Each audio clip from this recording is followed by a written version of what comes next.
আমাদের জরাজীর্ণ স্কুল ভবন আর অচল ল্যাবরেটরিগুলো আজ আগামীর স্বপ্নগুলোকে থামিয়ে দিচ্ছে।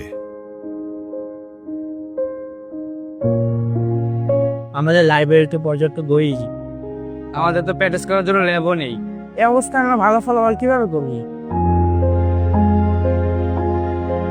শিক্ষা পরিবেশ যদি নিরাপদ না হয়, তবে আমাদের সন্তানরা কিভাবে বেড়ে উঠবে?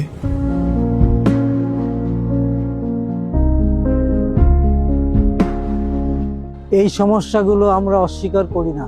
নির্বাচিত হলেই আমরা স্কুল, কলেজ ও কারিগরি প্রতিষ্ঠানের মানোন্নয়ন করব। স্মার্ট ক্লাসরুম, আধুনিক ল্যাব ও লাইব্রেরির মানোন্নয়ন করব। শিক্ষক প্রশিক্ষণ ও নিরাপদ স্বাস্থ্যকর শিক্ষা পরিবেশ নিশ্চিত করব ইনশাআল্লাহ।